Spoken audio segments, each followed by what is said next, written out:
আমরা মানুষেরা নিয়তির হাতের পুতুল ছাড়া বোধহয় আর কিছুই নই। তা না হলে সদানন্দ চৌধুরীর কি আজ এই অবস্থা হতো? হ্যাঁ, সেই সদানন্দ চৌধুরী, যে সদানন্দ চৌধুরী সব কিছু ছেড়ে নয়নতারাকে ছেড়ে বেরিয়ে এসেছিল বাড়ি থেকে। চেয়েছিল সব কিছু সে ভুলে যাবে, কিন্তু নিয়তির অন্ধ অমোঘ খেলায় সে জিততে পারেনি। আবার তার দেখা হলো নয়নতারার সঙ্গে। নমস্কার, আমরা শুনছি কথাশিল্পী বিমল মিত্রের লেখা উপন্যাস আসামি হাজির। আসুন শুনে নিই আজকের পর্বে কি আছে। সেদিন নিখিলেশ এবং নয়নতারার জীবনে ঝড় হয়ে ফিরে এসেছিল সদানন্দ। হ্যাঁ, অবশ্য সে জ্ঞানও তো আসেনি। সে অজ্ঞান অবস্থাতে নয়নতারার বাড়ি এসে পৌঁছেছিল, অচৈতন্য অবস্থায়। নিখিলেশ সেটা পছন্দ করেনি। সব কিছু দেখে শুনে নিখিলেশ স্তব্ধ হয়ে গিয়েছিল। প্রশ্ন করেছিল নয়নতারাকে, ওকে আর কতদিন রাখবে এখানে? নয়নতারা কথাটা শুনে স্তম্ভিত হয়ে গেল। বলেছিল, তার মানে? তুমি কি বলতে চাও, এই অসুস্থ মানুষটাকে এই অবস্থায় বাড়ি থেকে বার করে দিই? নিখিলেশ বললে, আমি কি তাই বলেছি? তুমি আমার কথার উল্টো মানে করছো। আজ তো ওর জন্য অফিসটা কামাই করলে, এখন থেকে কি রোজই অফিস কামাই করবে? নয়নতারা বললে, অফিস কামাই না করলে বাড়িতে কে ওকে দেখবে? গিরিবালা? গিরিবালার ওপর ওর ভার ছেড়ে দিয়ে আমি চলে যাব? শেষকালে যদি একটা কিছু হয় তখন ওই একলা বুড়ো মানুষ সামলাতে পারবে? তার চেয়ে হাসপাতালে পাঠালেন না কেন? হাসপাতালে পাঠালে ক্ষতিটা কি হতো? সেখানে ডাক্তার আছে, নার্স আছে, দেখাশোনা করবার লোকেরও তো কোনো অভাব নেই। তা পাঠাও না। তাছাড়া খরচের কথাটাও তো ভাবতে হবে। বাড়িতে ডাক্তার ডাকতেও তো টাকা লাগে। এখন মাসের শেষ দিক। নয়নতারা নিখিলেশের মুখের দিকে ভালো করে তাকালে। যেই মানুষটা তার বিপদের দিনে তাকে বাঁচিয়েছে, তাকে নিজের পকেটের পয়সা খরচ করে প্রাইভেটে লেখাপড়া শিখিয়ে একটা ছোটোখাটো চাকরিও জোগাড় করে দিয়েছে, তার মনও কি আজকে এমন একটা তুচ্ছ ঘটনায় ঈর্ষাকাতর হয়ে উঠল নাকি? নিখিলেশ আবার বললে, কথাটা যা বলেছি কোনো অন্যায় বলিনি। তুমি বরং একটু ভালো করে ভেবে দেখো। এখন কতদিনে ভদ্রলোক ভালো হয়ে উঠবেন তার কোনো ঠিক নেই, আর ভালো হবেন কিনা তারও কোনো ঠিক নেই। নয়নতারা যেন কোকিয়ে উঠল, বলে, ওগো, ও কথাটা তুমি বলো না। তুমি বরং বলো যে তাড়াতাড়ি ও ভালো হয়ে উঠুক। ভালো হয়ে উঠুক সে তো আমিও চাই। আমি কি চাই না যে ও ভালো হোক?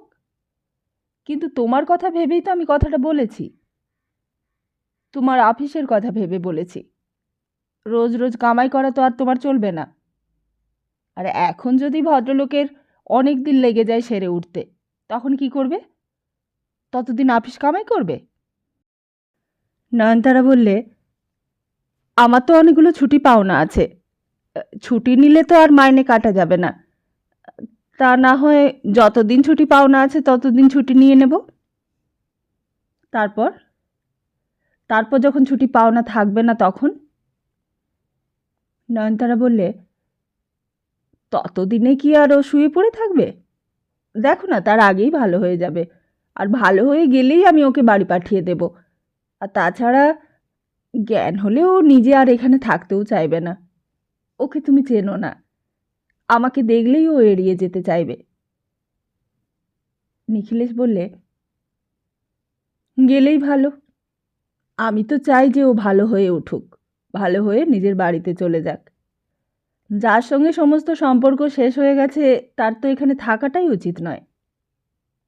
কিন্তু সেসব জ্ঞান কি আর ওর আছে এখন? জ্ঞান থাকলে কি ও এই বাড়িতে আসতো নাকি আমি আনতে পারতুম? তা ডাক্তারবাবু কি বলছেন? ডাক্তারবাবু তো বলছেন সারতে একটু সময় লাগবে। বলছেন অনেক দিন ধরে কোনো মানসিক শক পেয়ে পেয়ে নার্ভে চাপ পড়েছে, আর তাছাড়া শরীরে নাকি রক্ত নেই এক ফোঁটা। তা রক্ত দিতে হলে সে তো আবার অনেক খরচের ধাক্কা। নয়নতারার আর ভালো লাগলো না কথাটা, বললে, তুমি তো যেন কেবল খরচের কথাটাই ভাবছো। একটা মানুষের জীবনে চেয়ে কি খরচটাই বড় হলো? তেমন যদি হয় তাহলে না হয় অফিস থেকে 200-400 টাকা যা পাওয়া যায় লোন নিয়ে নেব। লোন নেবে? লোন নিলে শোধ করতে হবে না? মাইনে থেকে মাসে মাসে কেটে নেবে না? নয়নতারা বললে, তা তো নেবেই। কত লোকের বাড়িতে তো বুড়ো শ্বশুর শাশুড়ি থাকে, তাদের খাওয়াতে পড়াতে হয় না? অসুখ বিসুখ হলে তাদের চিকিৎসার খরচ দিতেই হয় জামাইকে। তা মনে করে নাও না যে সেই রকমই একটা কিছু। তোমার শ্বশুর বাড়ির কোনো নিকট আত্মীয় বিপদে পড়ে তোমার বাড়িতে এসে উঠেছে। তা ও কি তোমার আত্মীয়? ওকে তুমি কি এখনো তোমার আত্মীয় বলে মনে করো? নয়নতারা বললে, যাও তো, তোমার সঙ্গে আমি আর তর্ক করতে পারবো না। তোমার মুখে কি কোনো কথাই আটকায় না? তুমি এত বাজে কথা কেন বলছো? নিখিলেশ বললে, আমি বাজে কথা বলছি? তুমি উটকো একটা বাইরের লোককে বাড়িতে এনে তুললে, আর আমার দোষ হয়ে গেল? তাহলে তো দরকারই নেই আমার কথা বলার। আমি এখন চলি, পথ ছাড়ো। নয়নতারা পথ ছাড়ল না। নিখিলেশের 2 কাঁধে 2টো হাত রেখে বললে, না, যেও না। যদি যাও তাহলে চা খেয়ে যাও, নইলে বুঝবো তুমি আমার উপর রাগ করে চলে যাচ্ছ। নিখিলেশ বললে, তা চা খেলেই কি আমি আমার কথার জবাবটা পেয়ে যাব? তোমার কথার জবাব তো দিলুম, আবার কোন কথার জবাব চাও তুমি? তুমি তো কেবল টাকা খরচের কথা ভাবছো। তা আমি যদি চাকরি না করতুম, তুমি আমার খাওয়া পড়ার ভার নিতে না? কত লোকের বউ তো চাকরি করে না, তাহলে কি তারা তাদের বউদের খাওয়ায় না, পড়ায় না, অসুখ হলে ডাক্তার দেখায় না? এর বেলায় আমি না হয় আমার মাইনের টাকাটাই খরচ করলুম। সেই টাকাটা তো আমারই চাকরি করা টাকা। সেই টাকাটাও কি আমি আমার ইচ্ছে মতো খরচ করতে পারবো না? বলো, চুপ করে রইলে কেন? জবাব দাও। নিখিলেশ উত্তেজিত হয়ে নয়নতারার কথার কোনো একটা জবাব দিতেই যাচ্ছিল, কিন্তু তার আগেই পেছন থেকে গিরিবালার গলার শব্দ শোনা গেল। গিরিবালা বাইরে থেকে ডাকলে, দিদিমণি। নয়নতারা এতক্ষণে যেন জ্ঞান ফিরে পেলে। নিখিলেশের সঙ্গে কথা বলতে বলতে সেও যেন তার পুরনো দিনগুলোতেই ফিরে গিয়েছিল। হঠাৎ গিরিবালার ডাক শুনে বললে, হ্যাঁ যাই। গিরিবালা আবার বললে, ডাক্তারবাবু এসেছেন? নয়নতারা চমকে উঠল। নিখিলেশের দিকে চেয়ে বললে, ওই দেখো ডাক্তারবাবু এসেছেন। সকালবেলা একবার এসেছিলেন, বিকেলবেলা আরেকবার আসতে বলেছিলুম। তুমি যেন আবার চলে যেও না। ডাক্তারবাবু চলে গেলেই আমি তোমাকে চা করে দেব। চা খেয়ে তবে যেও। বলেই তাড়াতাড়ি পাশের ঘরে চলে গেল। ডাক্তারবাবু তখন রোগীর ঘরে ঢুকে পড়েছেন। পেশেন্ট কেমন আছে? তারপরে আর জ্ঞান ফিরেছিল?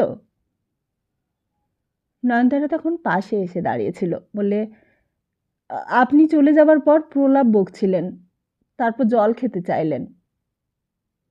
আর ঔষধ? ওষুধ খাইয়েছি। ওই যে বড়িগুলো খাওয়াতে বলেছিলেন, ওটা এখনো কিনে আনা হয়নি, এইবার কিনতে পাঠাবো।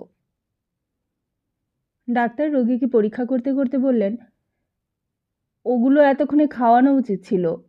ওগুলোই আসল ওষুধ, ভিটামিন। মাল্টিনিউট্রিশনের জন্যই এরকমটা হয়েছে।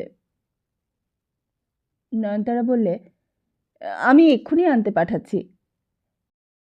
তাহলে পেশেন্টের জ্ঞান হয়েছিল। ডাক্তারবাবু যেন নিজের মনেই কথাগুলো বললেন। তারপর রোগীর পরীক্ষা শেষ হতেই বললেন, ওই ওষুধগুলো পেটে পুলে আরও একটু তাড়াতাড়ি রোগীর জ্ঞান ফিরে আসতো। নয়নতারা হঠাৎ জিজ্ঞেস করলে, ভালো হতে আর কতদিন লাগবে ডাক্তারবাবু? বেশি দিন লাগবে না, তবে ওষুধটা আপনারা তাড়াতাড়ি আনিয়ে নিন। এই বলে বাইরে আসতে নয়নতারা হাত ধোবার জন্য সাবানের জল এগিয়ে দিল। তারপর তাড়াতাড়ি ঘরে ঢুকে আলমারিটা খুললে। আলমারির ড্রয়ারের মধ্যে নয়নতারার সংসার খরচের টাকা থাকে। নয়নতারা টাকাগুলো গুনে দেখলে মাসের শেষ, মাত্র কটা টাকাই পড়ে রয়েছে। 8টা 1 টাকার নোট নিয়ে এসে তাড়াতাড়ি ডাক্তারবাবুর হাতে দিয়েছে। সকালবেলাতেও একবার 8 টাকা দিয়ে দিয়েছিল। মিক্সচার কিনে আনতে 7-8 টাকা বেরিয়ে গেছে, অথচ আসল ওষুধগুলো আনা হয়নি তখনও। সবগুলো দামি দামি ভিটামিনের ওষুধ। বাইরের উঠোনের ধারে ডাক্তারবাবু তখনও দাঁড়িয়েছিলেন। দাঁড়িয়ে দাঁড়িয়ে তোয়ালে দিয়ে হাত দুটো মুছছিলেন। নয়নতারা কাছে গিয়ে টাকাগুলো দিতেই তিনি সেগুলো না গুনে পকেটেই পুরে নিলেন। তারপর বললেন, তাহলে কাল সকালের দিকে আমি আরেকবার আসব। আপনি ওই বড়িগুলো যেমন বলেছিলেন তেমন খাইয়ে দেবেন। এই বলে তিনি রাস্তায় গিয়ে গাড়িতে উঠে চলে গেলেন। ততক্ষণে গিরিবালা রান্নাঘরে গিয়ে চা করে ফেলেছে। 2 কাপ চা নিয়ে এসে নয়নতারার হাতে দিলে। নয়নতারা কাপ দুটো নিয়ে বললে, তোমাকে একবার দোকান যেতে হবে গিরি, ওষুধের দোকান। বলেই শোবার ঘরে গিয়ে দেখলে ফাঁকা। নিখিলেশ নেই। কোথায় গেল নিখিলেশ? চা না খেয়েই চলে গেল। নয়নতারা চায়ের কাপ দুটো নিয়ে সেখানে খানিকক্ষণ হতভম্বের মতো দাঁড়িয়ে রইল। এমন তো কখনো হয় না। বাইরে গিয়ে গিরিবালাকে ডেকে জিজ্ঞেস করলে, গিরি, দাদাবাবু কখন বেরিয়ে গেল? গিরিবালা বললে, দাদাবাবু ঘরে নেই। নিখিলেশ কখন যে নিঃশব্দে ঘর থেকে বেরিয়ে গেছে কেউই জানতে পারেনি। নয়নতারাও জানতে পারেনি, গিরিবালাও জানতে পারেনি। অথচ নয়নতারাকে বাদ দিয়ে নিখিলেশ এতদিনের মধ্যে একদিনও কোথাও বেরিয়েছে কি না তাতে সন্দেহ। অফিস যাবার সময় নিখিলেশ 1 ঘন্টা আগে বেরিয়েছে, কারণ তার অফিস আধা ঘন্টা আগে। আর নয়নতারা বেরিয়েছে 9:40 ট্রেন। ফেরবার সময় প্রতিদিন নিখিলেশ নয়নতারার অফিসে গিয়ে তাকে সঙ্গে করে নৈহাটিতে ফিরেছে। এতদিন ধরে এই নিয়মই চলে এসেছে। আজ এই প্রথম এর ব্যতিক্রম হলো। আজকেই এই প্রথম এই নিয়ম ভঙ্গ হলো। নয়নতারা চাটা খেয়ে নিয়ে তাড়াতাড়ি আবার বাইরের ঘরে এসে হাজির হলো। সে ঘরের বিছানার ওপর সদানন্দ তখন অঘরে ঘুমোচ্ছে। সদানন্দ তখন জানতেও পারলে না যে সে কোথায় এসেছে, কোথায় কার বাড়িতে এসে কার সংসারে সব নিয়ম শৃঙ্খলা একেবারে ছত্রভঙ্গ করে দিয়েছে। হয়তো এমনি করেই একটা সংসারের, একটা বংশের ইতিহাস, ভূগোল সব কিছু একদিন ছিন্ন ভিন্ন হয়ে যায়। একটা সামান্য তুচ্ছ কারণে মানুষের সঙ্গে মানুষের কিংবা একটা দেশের সঙ্গে আরেকটা দেশের সম্পর্ক কংক্রিটে চিড় ধরে ফাটল গজায়। আর সেই ফাটলের ফাঁকে একটা অসত্যের সর্বনাশা অঙ্কুর মাথা তুলে দাঁড়ায়। প্রথমে যখন সেই অঙ্কুর অবস্থায় থাকে তখন তা কেউ টের পায় না, কেউ দেখতেও পায় না। অতি নিঃশব্দে পাপের সেই বীজটি লোকচক্ষুর অন্তরালে তার আপন ক্রিয়ায় ব্যস্ত থাকে। কালীগঞ্জের বউ এইরকমই একটা তুচ্ছ বীজ। কিন্তু সেই তুচ্ছ একটা বীজই যে এমন করে একটা মহীরুহে পরিণত হবে, নবাবগঞ্জের চৌধুরী বংশকে এমন করে ছিন্ন ভিন্ন করবে, তা সেদিন কেউ কল্পনাও করতে পারেনি। না কল্পনা করতে পেরেছেন কর্তাবাবু, না কল্পনা করতে পেরেছিলেন চৌধুরী মশাই। চৌধুরী মশাই শ্বশুর কীর্তিপদ মুখোপাধ্যায়ও কল্পনা করতে পারেননি। পারলে হয়তো তার একমাত্র প্রীতিলতাকে এই বংশে বিয়ে দিতেন না। আর কৃষ্ণনগরের কালীকান্ত ভট্টাচার্যও কল্পনা করতে পারেননি যে তার একমাত্র সন্তান নয়নতারাকে এই বংশের দুর্ভাগ্যের সঙ্গে তিনি জড়িয়ে ফেলবেন। নয়নতারা যেদিন নবাবগঞ্জের সঙ্গে সমস্ত সম্পর্ক চুকিয়ে শীতে সিঁদুর মুছে হাতে শাঁকা ভেঙে কালীকান্ত ভট্টাচার্যের কাছে গিয়ে দাঁড়ালো, তার খানিক আগে বিপিনেরা পৌঁছে গিয়েছিল। কিন্তু তারা ভয়ে সংকোচে পণ্ডিত মশাইয়ের কাছে কিছু ভাঙেনি। পণ্ডিত মশাই জিজ্ঞেস করলেন, তার নয়নতারা কেমন আছেন বিপিন? বিপিন প্রামাণিক বললে, আগে ভালো। আমার কথা কিছু জিজ্ঞেস করলে? আগে হ্যাঁ, আমি বললাম যে আপনি ভালো আছেন। আর বেআই বেয়ান, আগে তারাও আপনার কথা জিজ্ঞেস করলেন। আর জামাই বাবাজি, জামাই বাবাজি কেমন আছেন? সব শুনে কালীকান্ত ভট্টাচার্য মশাই প্রসন্ন হলেন। যাক, নয়নতারা ভালো ঘরে ভালো বরে পড়েছে, এর চেয়ে সুখের খবর আর কি থাকতে পারে। বললেন, আচ্ছা বিপিন, এইবার তোমরা তাহলে বিশ্রাম করো, গে যাও। তোমাদের অনেক পরিশ্রম হয়েছে, যাও। আমার দেওয়া জিনিসগুলো সব পছন্দ হয়েছে তো? হ্যাঁ পণ্ডিত মশাই, খুব পছন্দ হয়েছে। সবাই ধন্য ধন্য করতে লাগলো জিনিস দেখে। দই মিষ্টি খুব পছন্দ হয়েছে তাদের। গায়ের লোক সব একেবারে পাড়া ঝেঁটিয়ে তত্ত্ব দেখতে এসেছিল। তা তোমাদের পেট ভরে খাইয়েছে দাইয়েছে তো? আগে হ্যাঁ, খুব খাইয়েছেন। বেআই মশাই তো নিজে দাঁড়িয়ে থেকে সব খাওয়ালেন। তা কি কি খাওয়ালেন? ওই পোনা মাছ, সরু বাসমতি চালের ভাত, পায়েস, আম, কাঁঠাল, কাঁচাগোল্লা, আরও সব। কিন্তু কথা তাদের শেষ হলো না। কথা শেষ হবার আগেই হুড়মুড় করে ঘরে ঢুকলো নয়নতারা। কালীকান্ত ভট্টাচার্য মশাই চোখের সামনে যেন ভূত দেখলেন। বাবা! নয়নতারার গলা শুনে আর তার সেই চেহারা দেখে তিনি আকাশ থেকে পড়লেন। এ কি রে মা, তুই? এ কি চেহারা হয়েছে তোর? তুই হঠাৎ চলে এলি যে? একবার বিপিনদের দিকে চেয়ে দেখলেন, আর একবার নয়নতারার দিকে।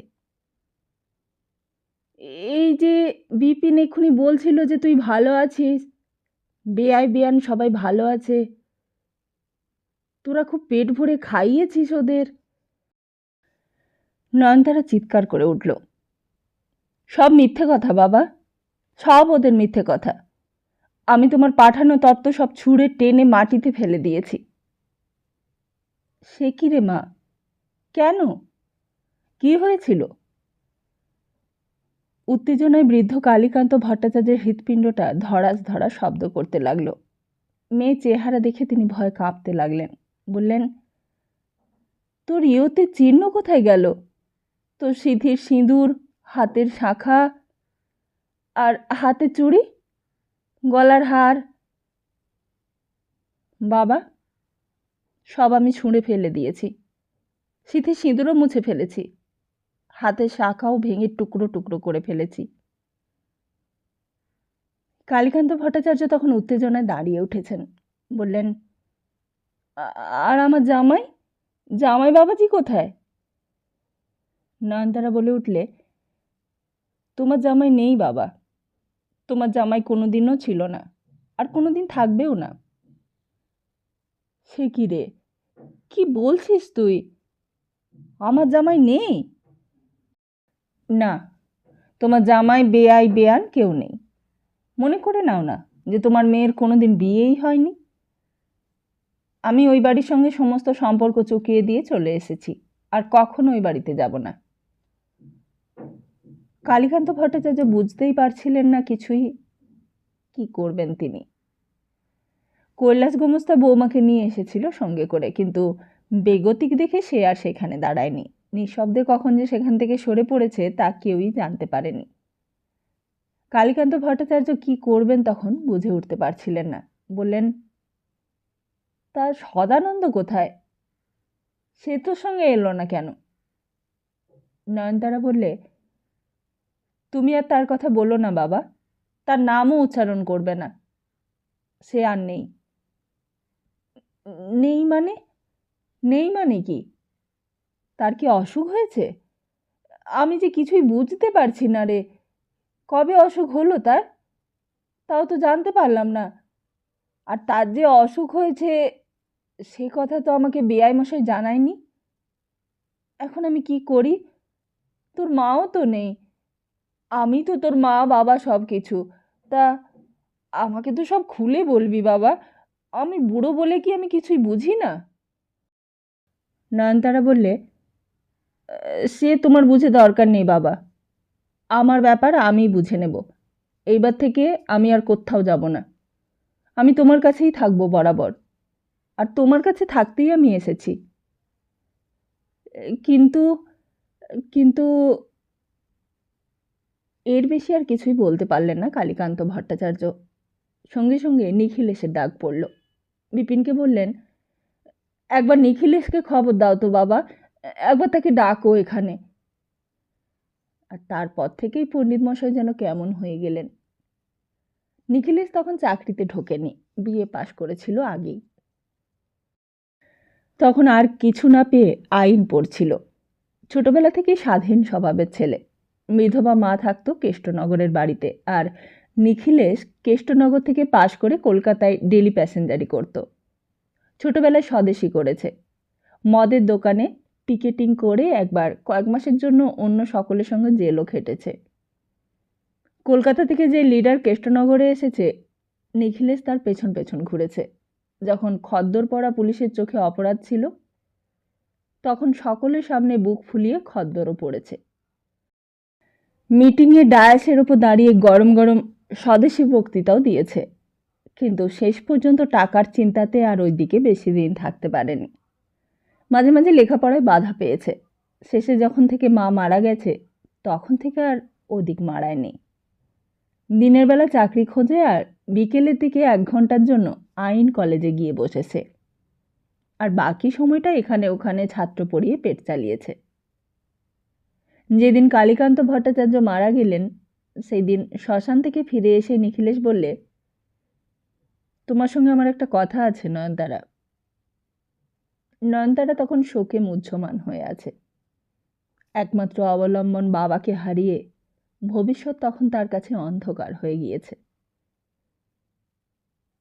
কথাটা 2 দিন পরে বললেও হতো, কিন্তু আমি মনস্থির করে ফেলেছি। আমার টাকা নেই, জানি, আর বিয়ে করে স্ত্রীকে ভরণ পোষণ করবার মতো সংস্থানও আমার নেই, তাও আমি জানি। কিন্তু তুমি আর অমত করো না। মনে আছে নয়নতারার সমস্ত মন সেদিন নিখিলেশের প্রস্তাবে বিষিয়ে উঠেছিল। মনে হয়েছিল নিখিলেশ যেন তার বাবার মৃত্যুর জন্যই এতদিন প্রতীক্ষা করছিল, যেন নয়নতারার অসহায়তার সুযোগ খুঁজছিল সে, যেন নয়নতারার শ্বশুরবাড়ি থেকে চলে আসাটাই তার কাছে কাম্য ছিল। তারপর একদিন শ্রাদ্ধা অনুষ্ঠানও হয়ে গেল। নিখিলেশ আরেক দিন এলো। জিজ্ঞেস করলে, তুমি কিছু ভেবেছ নয়নতারা? নয়নতারার মন থেকে তখনও শোকের ছাপ মোছেনি। জিজ্ঞেস করলে, কি ভাবব? আমি যে প্রস্তাবটা তোমায় দিয়েছিলুম সেই সম্বন্ধে। কি প্রস্তাব? আমি বলছিলাম, তুমি আমার বাড়িতে আমার স্ত্রী হয়ে এসো। কথাটা শুনে নয়নতারার প্রথমে মনে হয়েছিল সেই মুহূর্তেই সে নিখিলেশকে বাড়ি থেকে তাড়িয়ে দেয়। কিন্তু অনেক কষ্টে সে তখন নিজেকে সামলে নিয়েছিল। আর তারপরেই মনে পড়ল তার আশ্রয়ের কথা, তার জীবিকা নির্বাহের কথা, তার নিজের ভরণ পোষণের কথা। পরের মাস থেকে তো তাকে তার বাড়ি ভাড়া দিতে হবে। তার নিজের জন্য চাল ডাল নুন মশলা সবই কিনতে হবে। নয়নতারার মুখ তুলে বললে, কিন্তু তা কি করে সম্ভব? নিখিলেশ বললে, কেন? তা সম্ভব নয় কেন? তোমার একবার বিয়ে হয়ে গেছে বলে?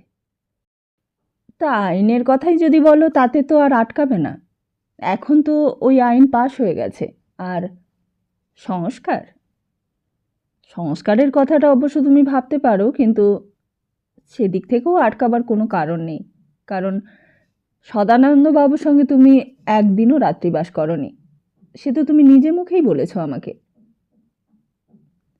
সেদিন নিখিলেশের যুক্তির কাছে নয়নতারা হার মেনে গিয়েছিল, কিন্তু হার মানাটা তার কাছে অত সহজ হয়নি।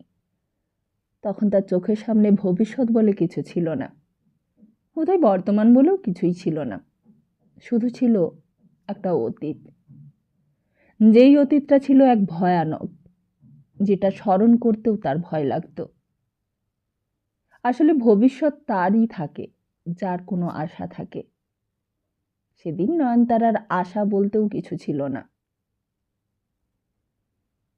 কিন্তু একদিন কেন যে তার আশা হলো। হয়তো নিখিলেশ তাকে আশা দিয়েছিল বলেই তার আশা হলো। নইলে যার পায়ের তলার থেকে মাটিটা পর্যন্ত সরে গিয়েছে তার তো হতাশায় আত্মঘাতী হবার কথা। শেষ পর্যন্ত একদিন নিখিলেশ তাকে কলকাতায় নিয়ে গেল।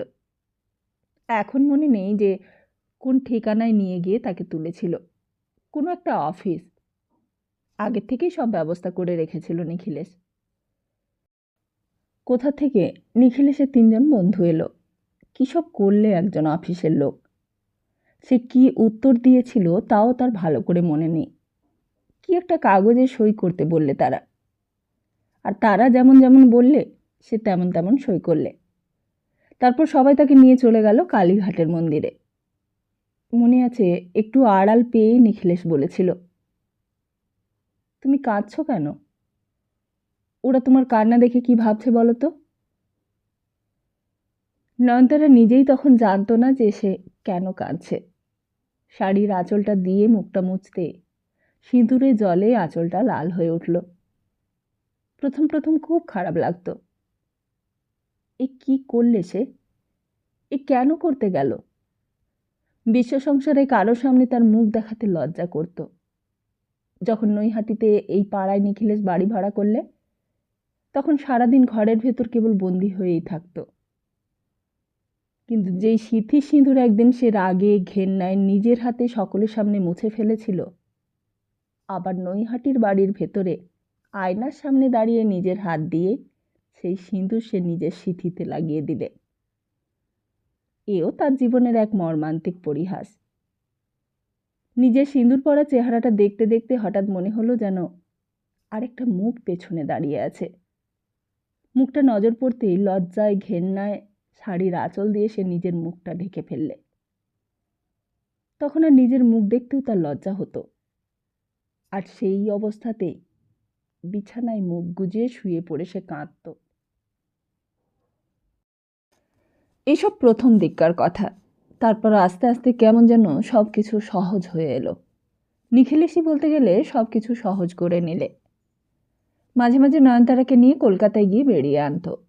আগে কখনো সে কলকাতা দেখেনি।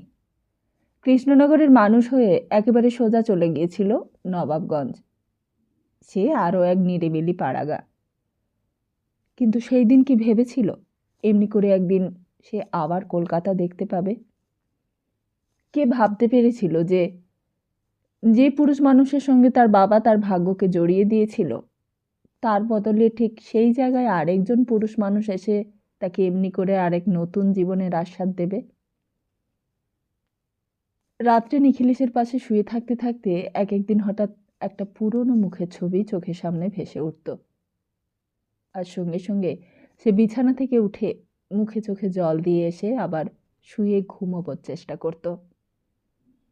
নিখিলেশ টের পেলে জিজ্ঞেস করত, কি হলো, ঘুম আসছে না বুঝি? নয়নতারা বলতো, না। নিখিলেশ বলতো, কেন আসছে না ঘুম? দুপুরবেলা ঘুমিয়েছিলে বুঝি? হ্যাঁ। তাছাড়া আর কি বলবে নয়নতারা? সারাদিন অফিস করে নিখিলেশ তার ওপর ডেলি প্যাসেঞ্জারি। সকাল 8:30টায় ট্রেনে যায় আর সন্ধে 7টার মধ্যে বাড়ি ফেরে। সমস্ত দিনটাই তখন একলাই কাটাতো নয়নতারা। বোসপাড়ার ছোট ভাড়াটে বাড়ির ভেতর একলাই বন্দি হয়ে থাকে কেবল আকাশ পাতাল ভেবে ভেবে। তারপর যখন নিখিলেশ বাড়ি ফিরত তখন বসতো নয়নতারাকে নিয়ে। কেষ্টনগরে থাকতে ক্লাস 9 পর্যন্ত পড়েই তার পড়া বন্ধ হয়ে গিয়েছিল। নবাবগঞ্জে বিয়ে হবার আগে নিখিলেশই পড়াতো। এইবার নিখিলেশের স্ত্রী হয়ে এই বাড়িতে আসার পর আবার পড়াশোনা শুরু হলো। অঙ্ক আর ইংরেজি, ইতিহাস আর বাংলা, কোনো বিষয়ই আর বাদ গেল না। নতুন করে আবার নয়নতারা নিখিলেশের ছাত্রী হয়ে উঠল। সে এমন এক ছাত্রী যে যাকে দরকার হলে শাস্তি দেওয়া যায় না, আবার প্রশ্রয়ও দেওয়া যায় না। প্রশ্রয় দিলে ছাত্রীর লেখাপড়া মাথায় উঠবে, আবার শাস্তি দিলেও স্ত্রীর অহমিকাকে আঘাত দেওয়া হবে। আর তারপরেই একদিন কলকাতায় গেল প্রাইভেট পরীক্ষা দিতে। নিখিলেশের সে কি পরিশ্রম, সে কি শান্তি, যেন যে কোনো রকমে সে নয়নতারাকে মানুষ করে তুলবেই তুলবে। নিখিলেশ কথায় কথায় নয়নতারাকে বলল, পুরনো কথা সব ভুলে যাও নয়নতারা, মনে করে নাও না যে তোমার নতুন জীবনের আরম্ভ হলো। এসব কথার উত্তরে নয়নতারা কিছুই বলতো না, এসব কথার জবাবও সে দিত না। নিখিলেশ যা বলতো সে তাই করবার চেষ্টা করত, যেন কলের পুতুল। নিখিলেশ দম দিয়ে তাকে ছেড়ে দিত আর সে কলের পুতুলের মতো শুতো, ঘুমোতো, ভাবতো, হাসতো, নড়তো, সব কিছু করত। কিন্তু তার মধ্যে যেন কোনো প্রাণ ছিল না। মানুষ বলে যে এক ধরনের জীব সংসারে প্রাণী হয়ে সকলের সঙ্গে সম্পর্ক পাতিয়ে সকলের সুখ দুঃখর ভাগী হয়ে বেঁচে থাকে, নয়নতারা যেন তেমন নয়।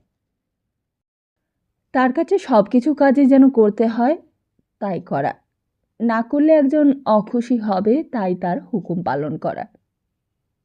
সত্যিই নিখিলেশ তার জন্য কি না করেছে।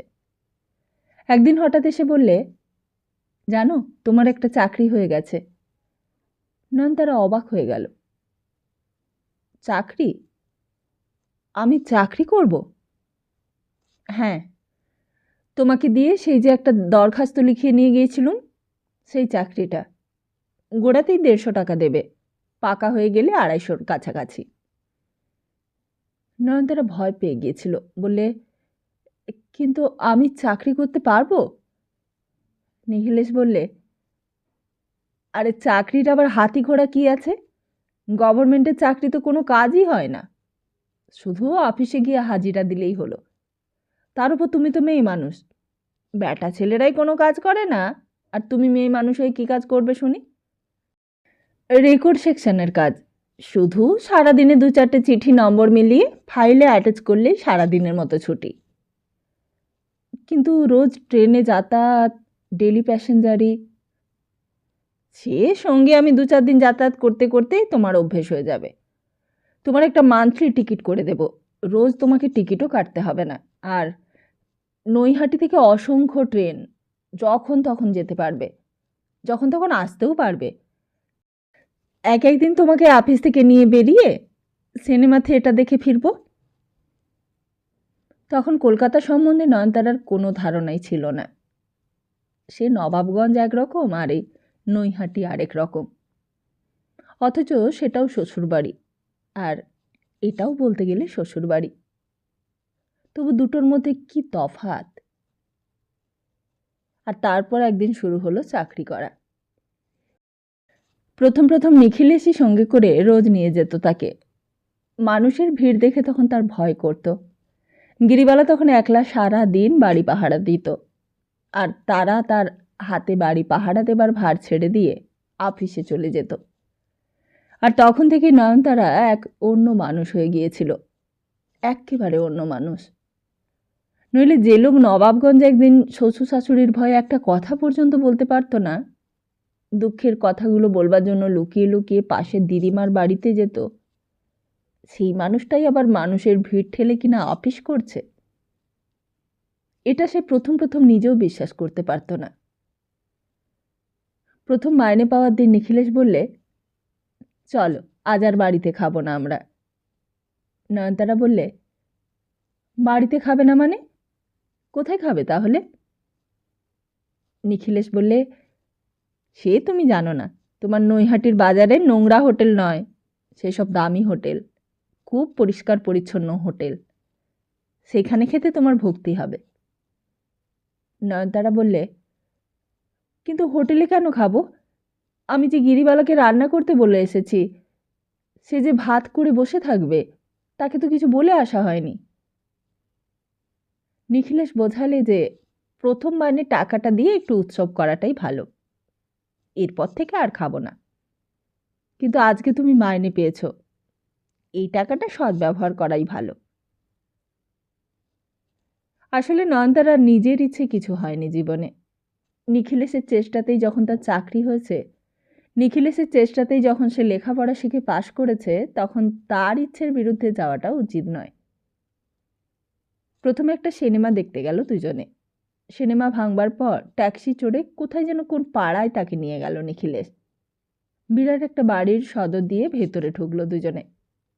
চারিদিকে কিরকম একটা ভুরভুরে সুগন্ধ নাকে এলো। নয়নতারা চুপি চুপি নিখিলেশকে জিজ্ঞেস করলে, এই কিসের গন্ধ গো? নিখিলেশ বললে, রান্নার। চপ, কাটলেট, পোলাও, কালিয়া, এসব রান্নার গন্ধ। চলো না, ভেতরে গিয়ে খেলে সব বুঝতে পারবে। সত্যি, ভেতরে যেন সে এক স্বপ্নের রাজত্ব। নয়নতারার মনে হলো সে যেন এক স্বপ্নপুরীতে এসে ঢুকেছে। সার সার টেবিলে কত মেয়ে, কত পুরুষ বসে বসে খাচ্ছে। মাথায় পাকড়ি পড়া সব লোক সবাইকে পরিবেশন করতে ব্যস্ত। একটা কোণে গিয়ে ফাঁকা টেবিলে বসলো দুজনে। নয়নতারা বললে, তুমি আগে কেন বললে না এখানে আসবে? তাহলে একটু সেজেগুজে ভদ্র হয়ে আসতুম। আমার বড্ড লজ্জা করছে। নিখিলেশ বললে, তোমার ভালো শাড়ি ব্লাউজ কই যে তুমি সেজেগুজে ভদ্র হয়ে আসবে? নয়নতারারও মনে হলো, সত্যি তো, তার তো কোনো ভালো শাড়ি নেই। অন্তত এইসব জায়গায় আসবার মতো জামা কাপড় তো তার নেই। নিখিলেশ বললে, আর শুধু কি শাড়ি? তোমার গয়না টয়নাও তো কিছু নেই। সব তো তোমার সেই আগেকার শ্বশুর বাড়িতে। আসবার সময় তুমি সেগুলো নিয়ে এলে পারতে। নয়নতারা বললে, তাদের উপর যে আমার ঘেন্না হয়ে গিয়েছিল বড্ড।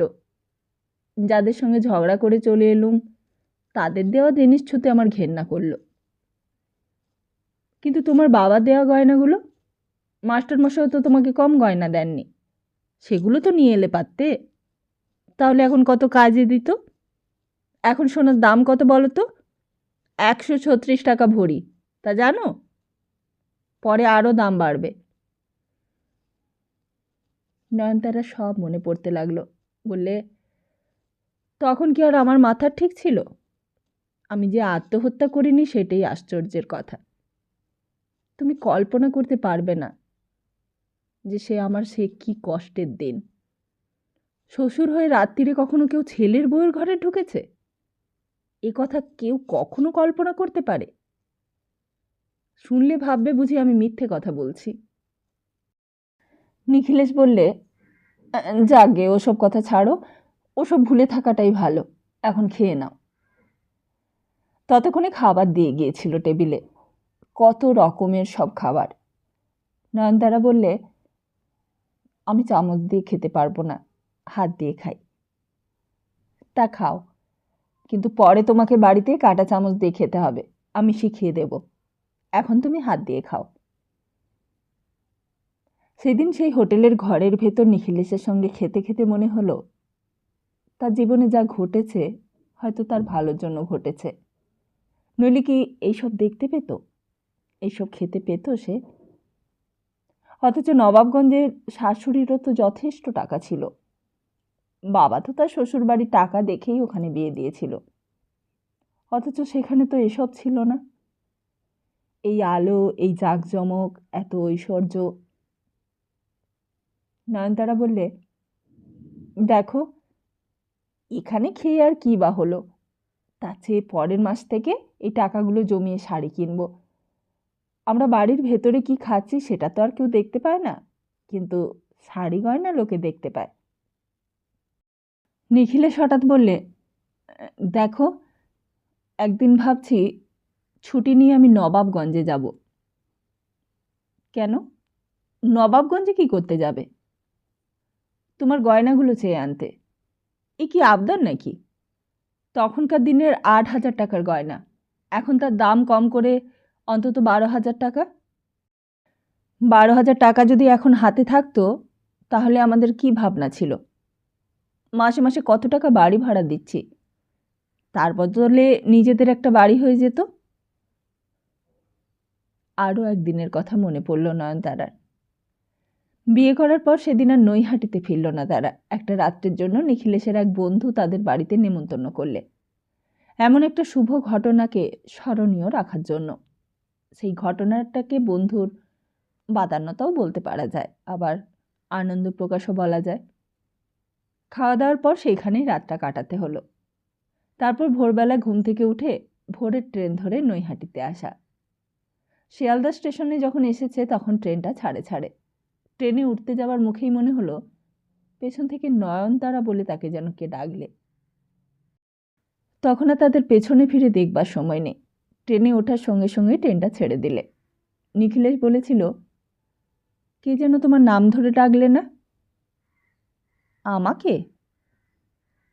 নয়নতারা অবাক হয়ে গিয়েছিল।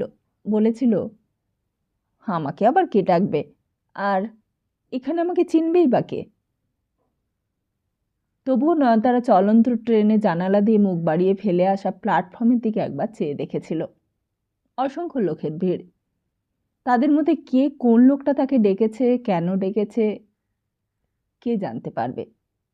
আর তাছাড়া এ তো আর কেষ্টনগর নয়, নৈহাটিও নয়, এমনকি নবাবগঞ্জও নয়। আর সে তো ঘরের বাইরে বেরোনো মেয়েও নয় যে তাকে বাইরের লোকে চিনতে পারবে। তার উপর এটা কলকাতা শহর। কলকাতা শহরে কে কাকে চেনে? ট্রেনটা প্ল্যাটফর্ম ছাড়িয়ে তখন অনেক দূরে চলে এসেছিল। নিখিলেশ জিজ্ঞেস করলে, কাউকে দেখতে পেলে? নয়নতারা বললে, না না, আমাকে আবার এখানে কে ডাকবে? তুমি ভুল শুনেছিলে। হঠাৎ সদর দরজায় কড়া নাড়তে নয়নতারা যেন চমক ভাঙল। এতগুলো ফেলে আসা বছরের স্মৃতি রমন্থনে যেন হঠাৎ ছেদ পড়ল। ভেতর থেকে দরজা খুলেই বললে, কে? হয়তো নিখিলেশ বাড়ি ফিরেছে। বাইরে ঘুরে ঘুরে ক্লান্ত হয়ে এখন বাড়িতে ফিরে আসতে বাধ্য হয়েছে। বাইরে থেকে গিরিবালা বললে, আমি দিদিমণি। দরজাটা খুলে দিতে এই গিরিবালা ভেতরে ঢুকল। নয়নতারা জিজ্ঞেস করলে, ওষুধগুলো পেয়েছ? ওষুধের প্যাকেটটা এগিয়ে দিয়ে গিরিবালা বললে, 21 টাকা দাম নিল দিদিমণি। 21 টাকা? একটা দিনের মধ্যে এতগুলো টাকা বেরিয়ে গেল? 21 টাকা থাকলে একটা নতুন শাড়ি হয়ে যেত তার। অথচ মানুষটার অসুখ যে খুব তাড়াতাড়ি সারবে তেমনটা নয়। কিন্তু এসব কথা ভাবলে এখন আর চলবে না। অসুখ তো নিখিলেশেরও হতে পারত, অসুখ তো তার নিজেরও হতে পারত। অসুখ হলে মানুষ কি করবে? অসুখের ওপর তো আর মানুষের হাত নেই। ওষুধটা নিয়ে নয়নতারা সদানন্দের ঘরে ঢুকল। আর শুধু অসুখ কেন, হয়তো কোনো কিছুর ওপরেই মানুষের কোনো হাত নেই। হাত থাকলে কি চৌধুরী মশাইকে নবাবগঞ্জের সমস্ত সম্পত্তি জলে দরে বিক্রি করে সুলতানপুরে চলে যেতে হতো? প্রত্যেকটা সম্পত্তি, বাড়ির প্রত্যেকটা ইট একদিন একজন মানুষের কাছে তার শরীরের রক্তের মতো প্রিয় ছিল। বলতে গেলে নিজের রক্ত দিয়েই সম্পত্তির পত্তন করে গিয়েছিলেন কর্তাবাবু। চৌধুরী মশাইও সেসব কিছু কিছু জানতেন। আর জানতেন বলেই নবাবগঞ্জ থেকে যখন শেষবারের মতো চলে যাচ্ছিলেন তখন তার পা দুটো যেন কেমন কেঁপে উঠেছিল। তারপর বারোয়ারিতলার কাছে আসতেই হঠাৎ তিনি থেমে গিয়েছিলেন। মনে হলো কপিল পায়রা পোড়া ঝুলন্ত পা দুটো যেন তার মাথায় ঠেকে যাবে। ওই গাছের ডালটাতেই একদিন কপিল পায়রা পোড়া গলায় দড়ি দিয়ে আত্মহত্যা করেছিল। কি হলো জামাইবাবু, কিছু ফেলে এলেন নাকি? প্রকাশ ভাবলে হয়তো জামাইবাবুর বাড়িতে কিছু ফেলে এসেছেন। চৌধুরী মশাই বললেন, না না, চলো, ঠিক আছে, বলে আরও তাড়াতাড়ি পা ফেলে আগে আগে চলতে লাগলেন। নবাবগঞ্জ থেকে মোবারকপুর, মোবারকপুর থেকে সোজা হাঁটা রাস্তা। হাঁটা রাস্তাটা যেন হেঁটে হেঁটে অনন্তকালে গিয়ে মিশেছে। এই রাস্তা দিয়ে একদিন মুঘল পাঠান ইংরেজেরা এসেছিল। আবার এই রাস্তা দিয়েই তারা চৌধুরী মশাইয়ের মতো সর্বস্ব খুইয়ে ইতিহাসের পাতায় ছাপার অক্ষরে ভিড়ে মুখ লুকিয়ে বেঁচেছে। চৌধুরী মশাই যেন সেই দিন নিজের মুখ লুকোতে পারলেই বাঁচতেন। পাঠান মুঘল ইংরেজদের মতোই শেষবারের মতো তিনি যেন সব কিছু লুটপাট করে পুঁটলি বেঁধে পালিয়ে বাঁচতে চেয়েছিলেন। কিন্তু কোথায় পালাবেন তিনি? কোথায় গিয়ে মুখ লুকোবেন? কপিল পায়রাপোড়া, ফটিক প্রামাণিক, মানিক ঘোষ আর কালীগঞ্জের বৌদের আত্মাদের হাত থেকে কেমন করে তিনি আত্মরক্ষা করবেন? সুলতানপুর তো আর পৃথিবীর বাইরে নয়, আর পৃথিবীর বাইরে হলেও জলে, স্থলে, অন্তরিক্ষেও যে তাদের গতিবিধি। তুমি যদি জীবনকে এড়াতে চাও, মৃত্যুও তো তোমার জন্য হাত বাড়িয়ে প্রতীক্ষা করবে। আর মৃত্যু তোমাকে গ্রাস করলেও তোমার সন্তান সন্ততি তো রইলই, তোমার বংশধরেরা, তারা তো রইল, তাদেরকে বাঁচাবে। কপিল পায়রাপোড়া, ফটিক প্রামাণিক, মানিক ঘোষ আর কালীগঞ্জের বৌদের তো মৃত্যু নেই, তারা জন্ম মৃত্যুর ঊর্ধ্বে। তারা ইতিহাসের আদি যুগ থেকে রোম সাম্রাজ্যের পতন দেখেছে, মহেঞ্জোদারোর ধ্বংস দেখেছে। বংশানুক্রমে তারা পতন অভ্যুদয়ের কারণ খতিয়ে দেখে আসছে। তাদের ফাঁকি দিতে পারবে এমন নরনারায়ণ চৌধুরী বুঝি এখনো জন্মায়নি। নইলে জীবনের শেষটায় কেন এক গুন্ডুসো জল পেলেন না চৌধুরী মশাই? কেন সুলতানপুরের অত বড় বাড়ির মধ্যে একখানা ঘরে বন্দি হয়ে থেকে মৃত্যুকে ফাঁকি দেবার চেষ্টা করতেন তিনি? কেন ভাবতেন পৃথিবীর আর সবাই চিরকালের নিয়ম অনুযায়ী মৃত্যুর কোলে ঢলে পড়বে, কেবল তিনিই যাবৎচন্দ্র দিবাকরও বেঁচে থাকবেন? তাই নবাবগঞ্জে জমি জমা বসত বাড়ি যেমন রেলবাজারের প্রাণকৃষ্ণ শাহমশাইকে বেচে দিয়েছিলেন, তেমন সুলতানপুরের জমি জমাও একদিন সকলের চোখের আড়ালে আরেকজনকে বেচে দিলেন।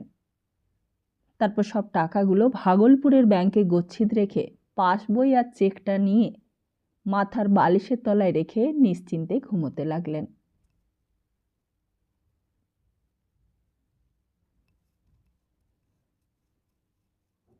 তাহলে আজকের মতো এখানে শেষ করছি।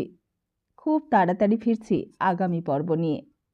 ততদিন ভালো থাকুন, সুস্থ থাকুন আর সবাইকে ভালো রাখুন। নমস্কার।